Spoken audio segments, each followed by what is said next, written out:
تو وہ تنگ مکان مزید تمہیں تنگ لگے گا، کیونکہ سب اپنے اعمال سے ہی اس مکان کو کشادہ اور تنگ کرتے ہیں۔ تمہیں پہلی بار اس تنگ مکان میں رکھا جائے گا اور تمہاری ہمیشہ کی زندگی قیامت تک اسی مکان میں گزرے گی۔ اتنے میں وہ غائب ہو گیا اور مجھے پریشانی ہو رہی تھی کہ نہ جانے مجھے وہ مکان کیسے ملے گا، تنگ یا کشادہ۔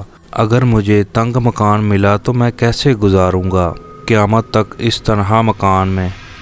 اور میرے جنازے پر بھی شریک سبھی لوگ اپنی دنیا داری کی باتوں میں لگے ہوئے تھے۔ کسی کی زبان پر کلمہ شہادت نہیں تھا جس سے مجھے امید ہو کہ مجھے کشادہ مکان ملے گا۔ آخر کار میرا جنازہ قبرستان میں پہنچا، جہاں پہلے سے ہی میرے لیے ایک گڑھے کی طرح قبر کھودی جا چکی تھی، جسے دیکھتے ہی میرے دل میں خوف خدا بڑھنے لگا کہ نہ جانے اس تنہا قبر میں مجھ سے کیا ہوگا۔ میں اس ڈرونی تنہا قبر کو دیکھ کر پچھتا رہا تھا کہ کاش میں نے دنیا میں اس تنہا قبر کو روشن کرنے کے لیے اچھے کام کیے ہوتے۔ کاش میں اذان سننے سے پہلے ہی مسجد چلا گیا ہوتا۔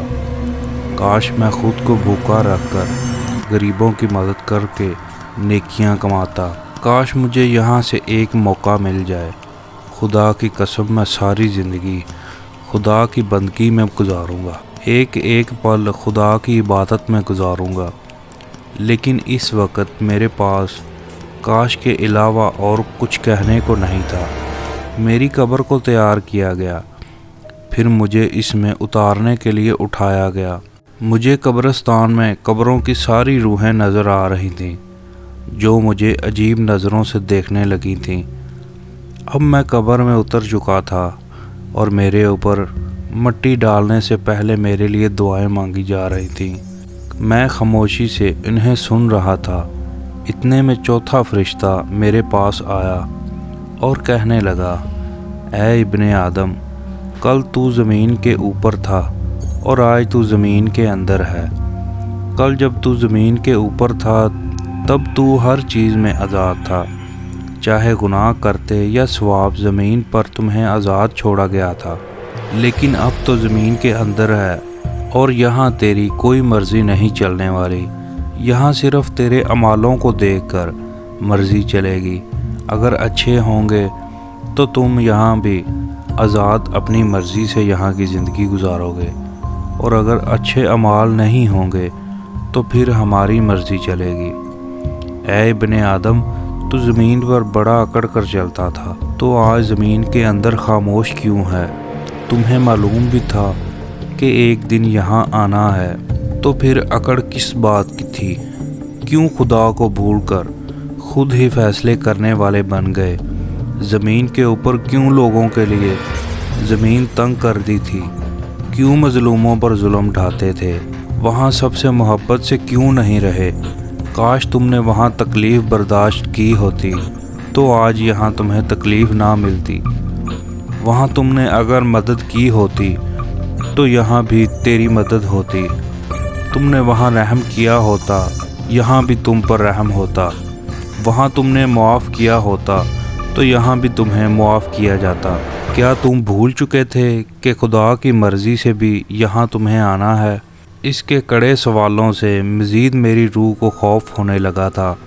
اب میرے اوپر مٹی ڈالی جا رہی تھی۔ وہ منظر مجھے ڈرا رہا تھا۔ میں چیخ رہا تھا۔ میں پاس کھڑے اپنوں سے چیخ چیخ کر کہہ رہا تھا، خدا کے لیے مجھے یہاں تنہا نہ چھوڑو۔ میں دنیا میں تم لوگوں کے بڑے کام آیا تھا، اب خدا را تم لوگ میرے کام آؤ۔ مجھے اس تنہا مکان میں اکیلا نہ چھوڑو۔ مجھے وحشت ہونے لگی ہے، اندھیری قبر ہے، کوئی بھی میری منت نہیں سن پا رہا تھا۔ سب جلدی سے مجھے دفنانے میں لگ گئے۔ میری قبر پر مٹی ڈل چکی تھی۔ سب مجھے دفنا کر اپنے گھروں کو لوٹ گئے۔ اب میں اس قبر میں تنہا تھا۔ مجھے وحشت ہونے لگی کہ نہ جانے مجھ سے کیا کیا جائے گا۔ اتنے میں پانچواں فرشتہ آیا اور کہنے لگا، اے ابن آدم، وہ لوگ جو دنیا میں تیرے سب سے عزیز تھے اب تمہیں دفن کر کے چلے گئے ہیں۔ اور اگر وہ پاس بھی ہوتے پھر بھی تیری مدد نہیں کر پاتے۔ ان سے تمہارا جو بھی رشتہ تھا وہ دنیا میں ہی تھا، یہاں وہ رشتے تجھے نہیں بچا سکتے، یہاں پر تمہیں اپنے اعمال ہی بچا سکتے ہیں۔ آج یا تو تم جنت میں جاؤ گے یا پھر دوزخ میں ڈالے جاؤ گے۔ اب میں اندھیری قبر میں اکیلا خوف سے نڈھال تھا، اپنے انجام کا انتظار کرنے لگا۔ اب میرے لیے دنیا کی ساری رنگینیاں رونقیں ختم ہو چکی تھیں، یاروں سے محفلیں، نادانیاں، عبادت سے ناگواری، سب کے انجام کا وقت آ چکا تھا۔ میں خوف زدہ تھا کہ نہ جانے اب کیا ہونے والا ہے میرے ساتھ۔ اتنے میں قبر مجھ سے بات کرنے لگی، اے ابن آدم، اے انسان، تو بھی کتنا نادان تھا، دنیا میں اتنے مگن ہو گئے کہ یہاں قبر کی اندھیری اور تنہائی کو کبھی سوچا ہی نہیں۔ تم نے اگر دنیا میں اس اندھیری قبر کو روشن کرنے کا سوچا ہوتا تو آج تیرے چہرے پر خوف نہ ہوتا، تم اپنے انجام کو سوچ کر نہ ڈرتے۔ تیرا خدا کو چھوڑ کر دنیا کی رنگین مستیوں میں لگ جانا، آج وہی رنگین مستیاں تجھے آگ میں لے جائیں گی۔ تم نے اپنے لیے دولت جمع کی اور ساری زندگی کرتے رہے، سال میں ایک بار بھی زکوٰۃ دینے کی زحمت نہ کی۔ تیرے پڑوس میں بھوکی ماں کے بھوکے بچے سو گئے، تم نے پوچھنا اور جاننا بھی گوارا نہ سمجھا۔ تو خاندان والوں سے، دوستوں سے عیاشیاں پارٹیاں کرتے رہے، ہزاروں کے بل آئے، تو نے ہنسی خوشی ادا کیے، باہر ہاتھ جوڑ کر کھڑے بھوکے فقیر کو کچھ پیسے نہ دیے، تو آج تیرا وہ سارا جمع کیا مال تمہیں سانپ اور بچھو بن کر ڈسیں گے، ڈس ڈس کر تمہارے جسم کی بوٹیاں نوچ کر کھا جائیں گے۔ تو یہ نہ سوچ کہ انہوں کے ڈسنے سے تمہاری موت آ جائے گی، نہیں، یہاں تجھے کبھی موت نہیں آئے گی۔ اے انسان، تو خدا کے عذاب سے کیوں اندھا بن چکا تھا؟ دنیا داری میں لاکھوں اڑا دیے، چند پیسے مسکینوں کو ہی دے دیتے، بیوی سے اپنا ہر حکم منوایا، کبھی نماز کا بھی کہا ہوتا، بچوں کو مہنگی جگہیں تعلیم دلوائی، کبھی انہیں نماز اور قرآن بھی سکھایا ہوتا، کم سے کم جو آج تجھ پہ کچھ آیتیں پڑھ کر بخشتے، شاید ان سے ہی تیری بخشش ہو جاتی۔ اب کچھ دیر میں تیرے پاس یہاں منکر نکیر آئیں گے جو تجھ سے کچھ سوال کریں گے، سوال بہت ہی آسان ہوں گے، تم اگر مومن ہوگے تو ان سوالوں کا جواب آسانی سے دے جاؤ گے، اگر تم مومن نہیں ہوگے تو کسی ایک کا بھی جواب نہیں دے پاؤ گے۔ اس کے بعد تم پر رحم کیا جائے گا یا عذاب دیا جائے گا۔ میں ان منکر نکیر کے انتظار میں تھا، نہ جانے کب آئیں گے تو کیا پوچھیں گے۔ کچھ دیر میں وہ خوفناک چہروں سے آئے، وہ دو ہی تھے، مجھ سے پوچھنے لگے، تیرا رب کون ہے؟ سوال آسان تھا پر جواب دینے کے لیے میری زبان ساتھ نہیں دے رہی تھی، کیونکہ میں مومن نہیں تھا، میں نمازی نہیں تھا، میں خدا کا فرما بردار بندہ نہیں تھا۔ میں جواب میں خاموش رہا، پھر پوچھنے لگے، تیرا نبی کون ہے؟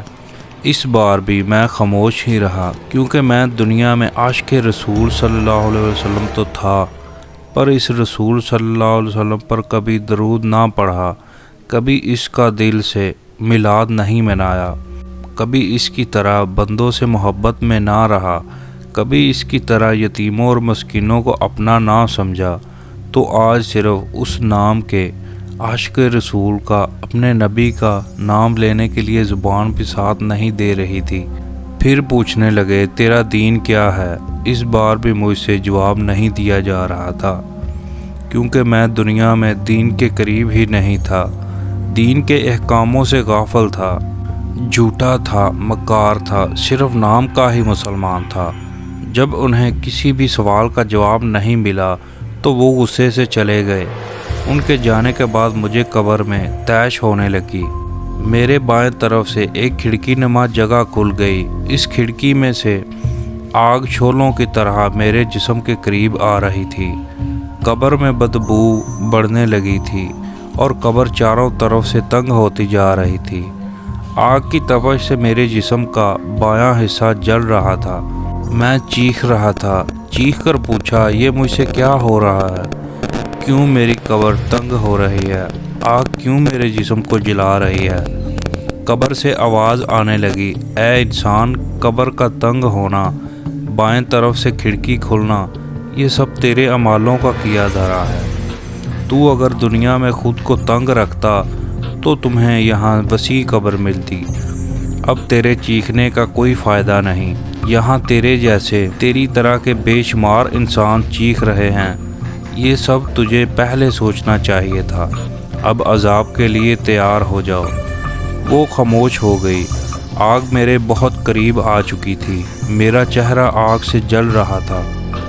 اس آگ کی تپش دنیا کی آگ سے کئی گنا زیادہ تھی۔ آگ کی تپش مزید تیز ہوتی جا رہی تھی، کچھ ہی لمحوں میں میرے چہرے سے ہو کر پورے جسم کو جلانے لگی تھی۔ بہت دیر تک میں آگ میں جلتا رہا، چیختا رہا، پر وہاں کوئی میری چیخو پکار سننے والا نہیں تھا۔ کچھ دیر بعد میرے جسم سے آگ بجھنے لگی، میرے جسم کو ٹھنڈا سکون مل رہا تھا۔ میں نے پھر پوچھا، اچانک میرے جسم سے آگ کیوں بجھ گئی اور میرے جسم کو راحت بھرا سکون کیسے مل رہا ہے؟ میں تو گنہگار ہوں۔ غیبی آواز سے مجھے جواب ملا، دنیا میں تیرے وارث تیری بخشش کے لیے قرآن خوانی کروا رہے ہیں، اور جب تک تیرے لیے قرآن کی تلاوت ہوتی رہے گی تب تک تمہیں کوئی عذاب نہیں دیا جائے گا، اور یہ بھی ہو سکتا ہے اس قرآن اور دعاؤں کے صدقے تیری بخشش کی جائے۔ کافی دیر تک مجھ سے عذاب ٹلا رہا، پھر اچانک سے قبر میں وہی بدبو آنے لگی، گرم ہوا پھر سے چلنے لگی، پھر سے بائیں کھڑکی کھل گئی، پھر غیبی آواز آئی، دنیا میں تیرے وارث اب بھی اگر اپنے دوستوں اور دنیا کے سامنے نام بنانے کو چھوڑ کر تمہارے نام کا صدقہ خیرات غریبوں اور مسکینوں میں تقسیم کریں تو اب بھی تمہاری بخشش ہو سکتی ہے، کیونکہ خدا تب بھی بہت خوش ہوتا ہے جب کوئی اس کے بھوکے بندوں کو روٹی کھلاتا ہے۔ اب تو اپنے عذاب کے لیے پھر سے تیار ہو جا۔ اس کے خاموش ہوتے ہی پھر سے آگ جلنا ناقابل برداشت بدبو۔ اتنے میں میری قبر سے ایک بڑا بچھو نکلنے لگتا ہے جو میرے پاؤں سے ہو کر میرے منہ کی طرف آتا ہے۔ اتنے میں اس کے جیسے اور بھی بہت بچھو نکلنے لگے جو انسانی ہاتھ سے بہت بڑے، کالے، موٹے اور خطرناک تھے، جنہیں دیکھتے ہی میں تڑپنے لگا۔ پھر چیخ کر پوچھا، یہ کیا ہو رہا ہے میرے ساتھ؟ غیبی آواز سے جواب آیا، اے انسان، یہ بچھو تمہارے گناہ سے پیدا کیے گئے ہیں۔ تم جو دنیا میں کسی کو گالی دیتے تھے، اس ایک گالی کے بدلے یہ ایک بچھو پیدا ہوتا تھا، اور اب یہ تمہیں نوچیں گے۔ اس کے ایک ڈسنے سے تم زمین میں کئی نیچے چلے جاؤ گے، پھر اوپر آؤ گے، پھر دوسرا ڈسے گا۔ جتنی تم نے گالیاں دی ہوں گی، جتنے بچھو ہوں گے، اتنی ہی بار تمہیں ڈسا جائے گا، اور اس کی تکلیف کا کوئی اندازہ بھی نہیں لگا سکتا۔ اور اس تکلیف کے بعد تمہیں احساس ہوگا کہ کاش تم نے کسی کو مذاق میں بھی گالی نہ دی ہوتی۔ وہ ان گنت بچھو تھے جس سے میری قبر بھر چکی تھی۔ باری باری ایک ایک ڈستا گیا۔ ان کے ڈسنے سے جو تکلیف پہنچ رہی تھی اس کا کوئی اندازہ بھی نہیں لگا سکتا تھا۔ کافی دیر تک میں اس عذاب میں تڑپتا رہا۔ جب مجھ پر وہ سزا پوری ہوئی تو مجھے بڑے جہنم میں لایا گیا۔ وہاں کی دنیا ہی الگ تھی، ایسی دنیا جس کا کوئی تصور بھی نہیں کر سکتا۔ جہنم کی دنیا بہت بڑی تھی، ہر جگہ آگ ہی آگ تھی۔ میرے ساتھ ایک سزا دینے والا فرشتہ تھا جس نے مجھ سے کہا، اے انسان، یہ وہ جہان ہے جس کا دنیا میں کوئی انسان تصور بھی نہیں کر سکتا۔ یہاں سبھی گنہگار ہیں، اور اب تم دیکھو گے کس کو کس گناہ کی سزا مل رہی ہے۔ میں خوف زدہ ہو چکا تھا، ہر طرف چیختے لوگ تھے جو آگ میں پھینکے جا رہے تھے۔ میں ایک جگہ پہنچا جہاں جہنم کا بہت بڑا گڑھا تھا جس میں ان گنت لوگ جل رہے تھے۔ ان کی چیخیں اتنی زور سے تھیں کہ اگر وہ آوازیں دنیا میں سنی جاتی تو ہر انسان کے کانوں کے پردے پھٹ جاتے۔ جس طرح وہ آگ میں جل رہے تھے، اگر دنیا والوں کو دکھائی دیتا تو وہ دیکھتے ہی مر جاتے۔ پھر فرشتہ کہنے لگا، جہنم کے اس گڑھے میں یہ سب مسلمان ہیں۔ انہوں نے دنیا میں بہت سے اچھے کام کیے، غریبوں مسکینوں کی مدد کی، خدا کے نام کی خیراتیں کی، لوگوں کے کام آئے، پر انہوں نے وہ نہیں کیا جو انہیں یہاں کام آتا۔ انہوں نے نمازیں نہیں پڑھیں۔ خدا سب کچھ معاف کر سکتا ہے، پر جان بوجھ کر نماز نہ پڑھنے والے کو کبھی معاف نہیں کرتا، کیونکہ نماز خدا کا اپنے محبوب حضرت محمد صلی اللہ علیہ وآلہ وسلم کو دیا ہوا ایک تحفہ ہے۔ اگر کوئی بندہ اس کے محبوب کو دیے تحفے کی لاج نہیں رکھتا تو پھر خدا بھی اس بندے کی لاج نہیں رکھتا۔ اسی لیے یہ سب عذاب میں جل رہے ہیں، کیونکہ انہوں نے جان بوجھ کر نماز نہیں پڑھی۔ اس گڑھے کے ساتھ وہاں جہنم کا چھوٹا ایک اور بھی گڑھا تھا، جس میں بھی بہت سے لوگ عذاب کاٹ رہے تھے، پر ان پر تھوڑی نرمی تھی۔ میرے حیران ہو کر پوچھنے پر جواب دیا، یہ وہ سب ہیں جو کبھی کبھار نماز پڑھتے تھے۔ انہیں کم عذاب اس لیے مل رہا ہے کیونکہ انہوں نے جتنی بھی تھوڑی بہت سی نماز پڑھی تھی، ان نمازوں کے صدقے اور اجر میں ان کی سزا کم کی گئی ہے۔ پھر میں جہنم کے دوسرے گڑھے میں پہنچا جو بہت بڑا تھا۔ اس میں بھی وہی سب کچھ تھا، آگ، چیخیں، رونے، معافی مانگنا۔ اس گڑھے میں صرف عورتیں ہی تھیں جو سخت عذاب جھیل رہی تھیں۔ ان کے جسم کو آگ جلا رہی تھی اور مختلف خطرناک چیزیں جسم کو نوچ رہیں، جن کے نوچنے سے جسم کی بوٹیاں نکل رہی تھیں۔ کی مافیاں اور چیخو پکار تھی، ہم پر رحم کھایا جائے، ہمیں آخری بار دنیا میں واپس بھیجو۔ خدا کی قسم کبھی گھر سے نہیں نکلیں گی، کبھی غیر محرم کو نہیں دیکھیں گی، ہر وقت عبادت میں رہیں گی، اپنا جسم ڈھکا چھپا کر پردے میں رکھیں گی، کبھی اپنے جسم کی نمائش نہیں کریں گی۔ یہ سب کیا کہہ رہی ہیں؟ میرے سوال پر فرشتہ کہنے لگا، یہ وہی عورتیں ہیں جو دنیا میں اس عذاب سے غافل رہیں، جو خدا اور قرآن کے حکم کو ٹھکرا کر دنیا کے مزے میں لگ گئیں۔ ان عورتوں نے اپنے جسم پر اپنی مرضی چلائی، انہوں نے اپنے جسم کو پردے میں نہیں رکھا، انہوں نے قرآن کے حکم کو چھوڑ کر نامحرم مردوں کے کندھوں سے کندھے ملانے کو ترجیح دی۔ انہوں نے دولت اور شہرت کی خاطر اپنا جسم بیچا، اپنے آپ کو نامحرم مردوں کی نظروں میں لائیں۔ انہوں نے حضرت محمد صلی اللہ علیہ وآلہ وسلم کی بیٹی حضرت فاطمہ رضی اللہ تعالیٰ عنہ کی زندگی، پاکیزگی اور پردے کو چھوڑ کر دنیا کی مکار اور غلیظ عورتوں کو اپنا آئیڈیل سمجھا اور اپنی زندگی بھی ان کی طرح گزارنے لگیں۔ اگر انہوں نے 4 دن کی زندگی میں دنیا کے مزے اور بے حیائی کو چھوڑ کر حضرت فاطمہ رضی اللہ تعالیٰ عنہ کی طرح پاکیزگی اور پردے میں گزاری ہوتی تو آج یہ عورتوں کی اس جنت کی سردار حضرت فاطمہ رضی اللہ تعالیٰ عنہ سے جنت کے کسی خوبصورت باغ میں ان کے بیچوں بیچ ہوتی۔ لیکن اب ان کا کچھ نہیں ہو سکتا، کیونکہ یہ ہمیشہ کے لیے اس جہنم میں ڈال دی گئی ہیں۔ پھر اس کے ساتھ ایک اور چھوٹا گڑھا تھا جس میں صرف عورتیں ہی تھیں، لیکن ان پر عذاب میں کچھ نرمی تھی۔ میرے پوچھنے پر جواب ملا، یہ وہ عورتیں ہیں جنہوں نے ساری زندگی اپنے جسموں کو نامحرم سے چھپانے کی پوری کوشش کی اور اپنی نظروں کو نامحرم سے ہٹائے رکھا۔ ان پر عذاب میں کمی اس لیے ہے کیونکہ ان کے گناہ بہت چھوٹے ہیں۔ ان کے گناہ ہیں شوہر کی نافرمانی، اپنی اولاد کو دین کی تربیت پر زور نہ دینا، خاص اپنی بیٹیوں کو حیا اور پردہ نہ سکھانا جیسے گناہ۔ یہ اپنے حصے کی سزا کاٹ کر آزاد ہو جائیں گی۔ جہنم میں عورتوں کی تعداد زیادہ تھی، سب کو عذاب میں دیکھ کر دل لرز رہا تھا۔ پھر ایک جگہ پہنچے جہاں پر سخت خوفناک عذاب دیا جا رہا تھا۔ انہیں ایک جگہ کھڑا کر کے آگ کی موٹی اور تلوار سی تیز کیل ان کے ہاتھوں میں ٹھوکی جا رہی تھی۔ وہ کیل ان کی آنکھوں سے ہو کر پچھلی طرف سے نکل رہی تھی۔ ان کی آنکھوں میں بڑا سوراخ بن رہا تھا، وہ درد سے چیخ رہے تھے۔ ان کی چیخیں پورے جہنم میں سنی جا رہی تھیں۔ ایسا عذاب انہیں بار بار دیا جا رہا تھا۔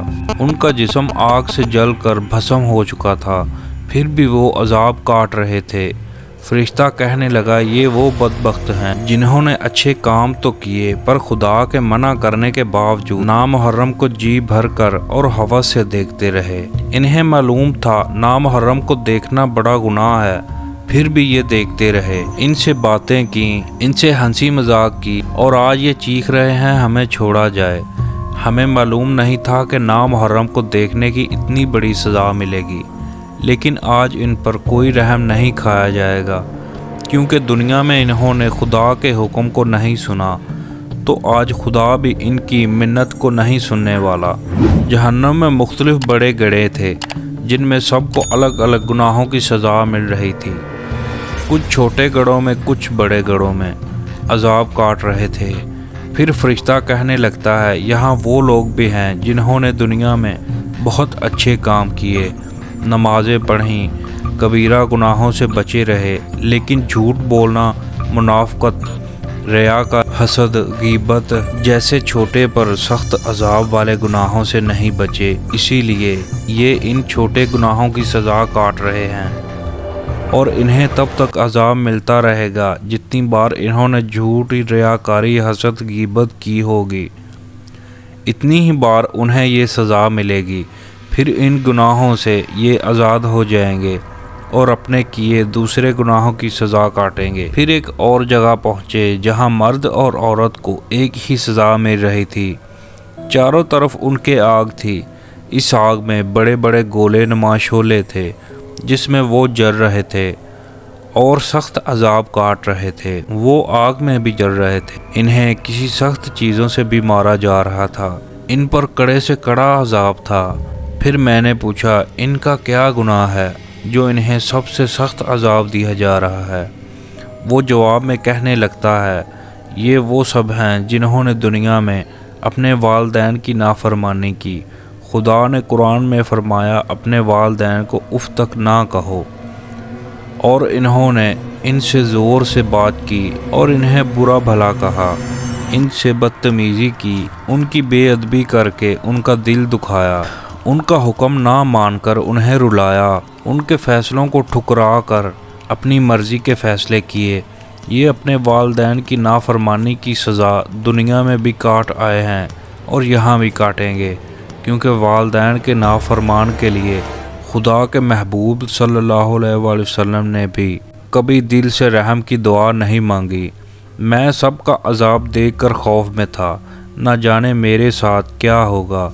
بڑا گنہگار تو میں ہوں، میں بے نمازی تھا، جھوٹا تھا، دل دکھائے والدین کا نافرمان تھا، اپنے مفاد کا تھا، دھوکے باز تھا۔ مجھے خوف زدہ اور حیران دیکھ کر فرشتہ کہنے لگا تم ان پر عذاب دیکھ کر خوف زدہ ہو گئے ہو، اس پورے جہنم میں صرف مسلمان ہیں، تم ان پر اتنا سا عذاب دیکھ کر کانپ رہے ہو۔ ان پر جو عذاب ہے وہ ان کے مقابلے میں کچھ بھی نہیں ہے جو کافروں کو اور غیر مسلم کو ملتا ہے۔ ان پر عذاب دنیا میں کوئی غیر مسلم دیکھ لے تو خدا کی قسم وہ مسلمان ہو کر مومن بن جائے، پھر ان جیسا مومن دنیا میں کوئی نہیں ہوگا۔ مسلمان کے لیے جنت بہت ہی سستی ہے، بس اس کے لیے اسے 4 دن کی زندگی میں دنیا کی رنگینیوں کو چھوڑنا ہوگا۔ ہر مشکل وقت میں بھی نماز پڑھیں، ضرورت سے زیادہ جھوٹ نہ بولیں، کسی کی غیبت نہ کریں، سب سے اچھا رہیں، کسی کے لیے دل میں نفرت نہ پالیں، اپنی آنکھوں اور جسم کی نامحرم سے حفاظت کریں، والدین کا ادب کریں، اپنی اولاد کو دین سکھائیں۔ ان کاموں سے بھی وہ جنت خرید سکتا ہے۔ پھر میری طرف دیکھ کر کہنے لگا اب تم اپنے عذاب کے لیے تیار ہو جاؤ، تمہارے ساتھ بھی وہی ہوگا جو تم یہاں دیکھ آئے ہو۔ سنتے ہی میری چیخ نکل گئی، میں تو بہت بڑا گنہگار ہوں، میں نے چھوٹے بڑے بہت گناہ کیے ہیں، میرے اتنے گناہ ہیں کہ دنیا میں بھی خدا سے اپنے گناہوں کی معافی مانگتا تو شاید پھر بھی معافی نہ ملتی۔ سن کر وہ کہنے لگتا ہے اے نادان انسان، تم چاہے کتنے بھی گناہ کرو، خدا معاف کر